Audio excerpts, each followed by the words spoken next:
On est toujours ici à Saint-Étienne, au centre des congrès, pour le défi autonomie, la 11e édition, hein, le 4 et 5 décembre. On reçoit évidemment énormément de monde sur ce plateau interview. Et justement, on fait un petit plateau avec la Mutualité Française Loire. On reçoit le docteur David Hupin et Jérémy Raffin. Bonsoir messieurs. Bonsoir. On va parler justement des effets de la marche rapide en EHPAD.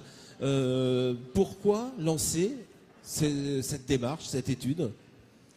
Alors, le constat, c'est qu'on ne s'intéresse pas assez à la population âgée et très âgée. Ce constat, il émane des recommandations gouvernementales qui sont sorties en 2013 à la demande du ministère de la Santé, du ministère des Sports.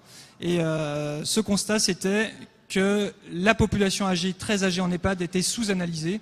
Et nous, médecins, nous, chercheurs, il nous était demandé de faire de la recherche dans ces établissements.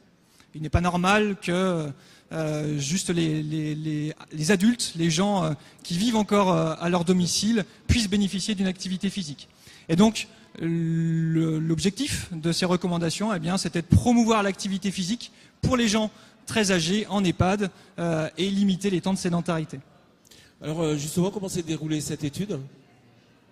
Alors, juste avant de laisser parler Jérémy, donc c'est une étude qui est promue par la Mutualité Française Loire et Haute-Loire. Le financeur principal, c'est la Fondation Bento, qui appartient au groupe Matmut. Et c'est une étude qui est soutenue par le Gérontopole. C'est l'une des premières études soutenues par le nouveau Gérontopole ici. Qui vient de...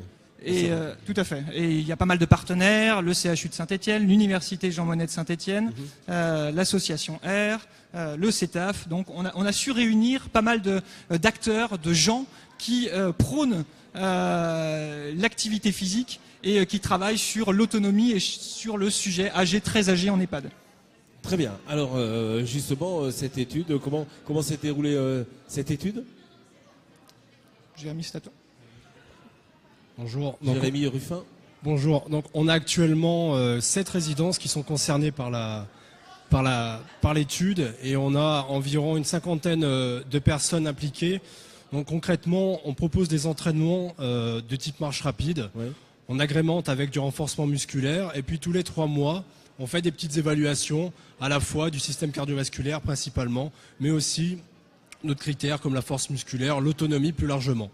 Donc pour l'instant ça se passe très bien, on est à 1 an d'études, on a une cinquantaine de résidents qui ont terminé l'étude et là on relance une deuxième vague d'inclusion avec d'autres participants. Les participants se prêtent volontiers à cette démarche, hein. Voilà, ils sont volontaires et puis on crée un petit peu aussi d'émulation. Il y en a qui sont un petit peu réticents au départ et puis qui finalement se joignent à l'étude en voulant faire un petit peu d'activité physique au même titre. Les premiers résultats, on peut en parler déjà ? Alors, on a des résultats intéressants sur la santé cardiovasculaire. Donc on mesure l'activité cardiaque grâce à des petits enregistreurs et on a des gains d'activité cardiaque de 50%. Donc sur l'adaptation cardiaque, si on peut parler de ça, qui sont à peu près d'une cinquantaine de pourcents, donc c'est très intéressant. Est-ce que ça va se développer ? Est-ce que ça a vocation à se développer un peu de partout ? Alors, c'est un objectif de l'étude, effectivement, c'est de promouvoir l'activité physique en EHPAD. Donc ça, c'est un projet pilote qui pourra ensuite démontrer les bienfaits de l'activité physique et donc, on l'espère, de promouvoir l'activité physique, même chez les personnes les plus âgées, donc c'est-à-dire 85 ans et plus, bien sûr, dans les maisons de retraite. Et forcément, vous vous adaptez à l'âge et à la condition physique. Voilà.